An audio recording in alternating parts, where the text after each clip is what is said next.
Hello and welcome back to another video. This is Reventure Consulting, and here we talk about how to make money online, and today we're talking about a very interesting topic. This topic is about how to make money as an independent ATM deployer. This is something that you've seen around, but it's something that most people don't know, that the ATMs you see around, that there are some people making crazy amounts of cash using these ATM machines. And this way I think it's a good idea for us to share, for us to discuss, and let's get into it. So before we look at how to do this, it's good that we talk about the benefits of becoming an independent ATM deployer. That's an IAD, that's an independent ATM deployer. So to describe what this is, as an independent ATM deployer, what you do is you purchase an ATM machine, then you install the machine in a very busy location or somewhere that's getting a good amount of human traffic. Then you service, you ensure that the machine is always functioning, and from that you can earn your income from the surcharge fees. So the first benefit of doing this is, number one, you make money. So this is the only benefit that we'll talk about, because as an independent ATM deployer, you can expect to make maybe say annualized returns of 35% to 70%. So remember that this money you make every time someone uses your machine to withdraw cash from their checking, savings, or other accounts. So for example, if you say you charge $3 per transaction, and the location that sees 5 transactions a day, you can expect to make about $450 a month. That's from only 5 transactions a day. But if you put your ATM machine in a very busy location and you do maybe say 50 transactions a day, that comes to $4,500 a month. That's a pretty decent amount of money. And that's from one machine. Now imagine that you have 10 machines that are doing 50 transactions in a day, and you're charging $3 in a day, so that comes to about $45K a month. But the trick to this, as easy as it might sound, it's not a walk in the park. It's something that you need to do your research.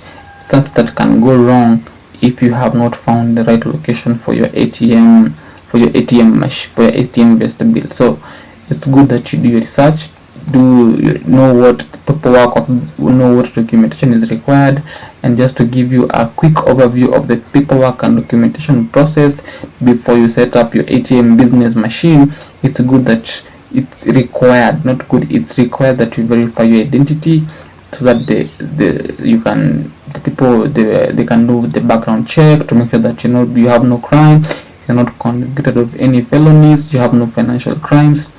Before this information is good, because people can use this to maybe say conduct money laundering, conduct felony crimes, conduct financial crimes. So it's good that you verify your identity. You also need to provide the equipment order form to prove that you purchased the ATM, or maybe say a list or any agreement that shows how you required the ATM.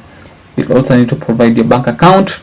This means that the account where the surcharge fees are going to, you need to provide that, so that they can do background checks to ensure that you're not involved in any money laundering, to ensure that your account is clean and there are no suspicious activities going on within your account. So now, depending on where you stay, you'll have to present other documentations. Maybe say, for example, the respective agencies may request you to bring a site location agreement that shows that you have been authorized, or you've managed to secure a deal for you to use the location that you've identified, or that you've mentioned that you want to set up your ATM vestibule in. So once you're done with the paperwork, next is to go about getting the right equipment. So you have three types of ATM vestibules to choose from. They range from the small to large. So it's good that you, before getting an equipment, go to the location that you are planning to put the ATM in. Then look at the area, survey the area, look at the square space coverage available, look at the height limitations, look at the width limitations. That now will help you come up with the dimensions that you want. Now look at the area, is it outside, is it inside? That can help you decide the quality of ATM or the quality of equipment to get. For example, if you for example, our Walmart ATM is smaller than a free standing ATM. Now this means that if you get a Walmart ATM, the Walmart ATM is good for somewhere that is busy or somewhere that you have limited space, and a freestanding ATM is good for somewhere that you have been provided with a huge amount of space. But remember that a huge amount of space means that you'll pay more, and also a smaller ATM, a small Walmart ATM means that it will hold less cash. So do your research, look into whether you should get a new or refurbished ATM. Yes, so now the good stuff begins after you have chosen the right equipment. Now it's time for you to do the proper planning for your business, and this is determining the surcharge fees that and the additional percentage charges that you will be charging for every transaction. So in the example that we made earlier, we were talking about $3, but according to the required standards, charge fees can range from either $1 to $8. So, but there's also another way that you can choose to maximize the revenue, and this is something that you've seen banks do, and this involves charging or an additional percentage on top of the surcharge fees.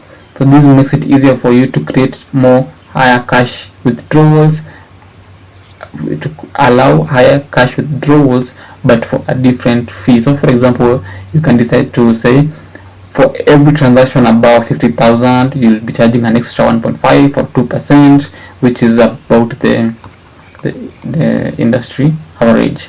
So the thing is this, with the surcharge fees, it will be fixed it's good for you to keep it fixed for all your ATM equipments. Yes, it's good for you to keep them fixed,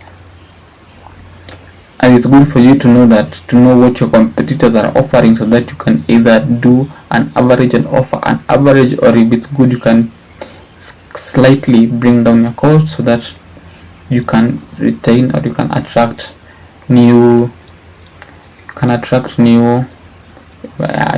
users. So after you've determined your surcharge fees, it's time to determine the cash needs and vaulting. Now this means that the amount of cash your machine withholds depends on the cassette that you select. So one cassette can hold from 700 notes to 2000 notes, and the number of cassettes on a machine can accommodate usually varies. So there are fixed cassettes and removable cassettes. So for the fixed cassettes, they have to be refilled in place, and for the removable cassettes, they can be refilled in an alternate secure location. But this is not something that you should be worrying about as you're getting started, because as you get started, you'll have ATMs, you will have ATM machines that are fully loaded with cash, and this will come after maybe say 1 or 2 months of people using your machines, and you need to recharge your machine. So that is something that will come back later. So after you've determined your surcharge fees, you've determined the location, you have your equipment ready, you have the cassettes ready, or if you're trying to do the fixed cassettes or removable cassettes, you have this all information ready. Now it's time to do the programming and the installation. So for the programming, it means that your ATM reseller should include a very user-friendly user interface. This is something that I cannot emphasize any more on, because it's something that will make sure that your client that uses it for the first time stays with you, because if you have an easy to use interface, the withdrawal process is quick, easy and secure. The programming that has been done on the machine is perfect. This is the secret to having a successful ATM machine business. You can decide to do the programming yourself, which is something that I do not recommend. If you have no idea, or if you have limited or no ideas in this space, it's good to look for a certified and experienced programmer to help you with this, because now this way you are sure that you're minimizing the chances of developing software failures, and this can be very stressful, because now ATMs revolve around people's money, and people get really emotional or really attached with their money. So any slight inconveniences can can push people away from using your ATM machines. Now that everything is good and locked ready, that you've decided the programming or the software you're going to use is good, it's not time to do the installation. This also, it's not good for you to do it yourself unless you have some good experience or skills in installation or mounting of devices. You can look for a professional. So you make sure first, before with the professionals, the good thing is that they will take you through this process because they have done this, they have the experience. They will make sure that the place you are installing is ADA compliant. This means that people with disabilities also have equal chance to they have equal access to the service of your ATM machine. So also for the customizations, for the installations, you need to do it in a way that all the user input or the buttons are facing the user. They are not restricted. They are fully accessible by the user. There is no way that the user is going to struggle or strain to access a button or a feature or the withdrawal section or the display section because of limited space. So installing using hiring a professional to do the installation of the ATM is something that will save you, and that will save you from a lot, and will prove to be good or to be the best decision in the long run. So next, something that I should mention, but I think you will already have done, is to manage your business account, because now the ATM is locked and ready to go. You've refilled it with the cash. What's remaining is now for people now to use the ATMs to withdraw their money. So now you need to set up a business account, because when the surcharge fees, when charging the surcharge fees, this money just rolls into your bank account depending on the level of transaction that the user is making. And the thing about setting up a business account, the thing about creating surcharge fees, determining this, it's very important that you stay honest.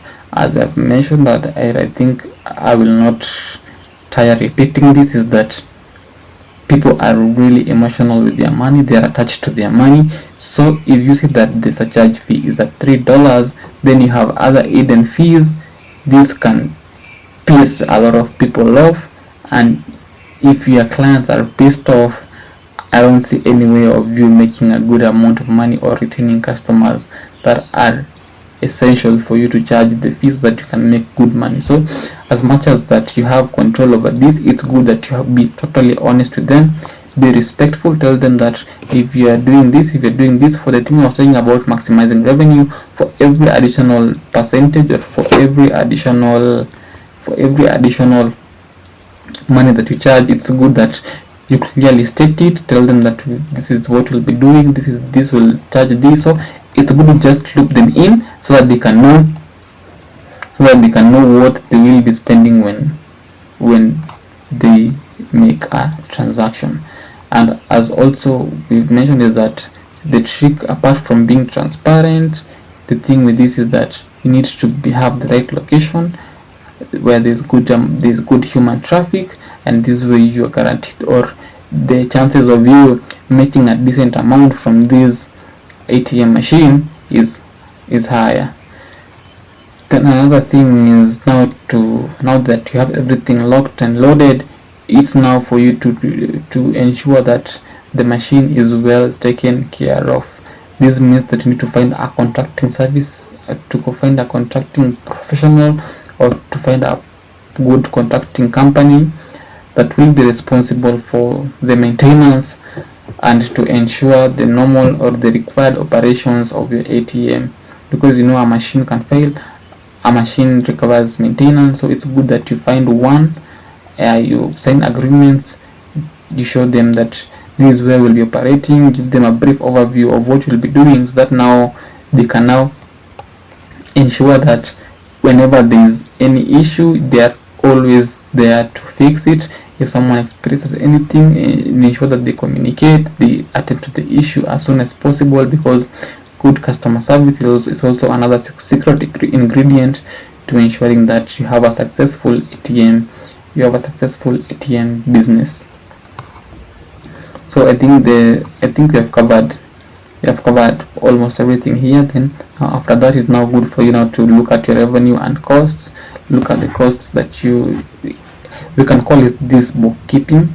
Look at the cost that you used to install the ATM machine. Look at the profit you've made. Look at how much you spent.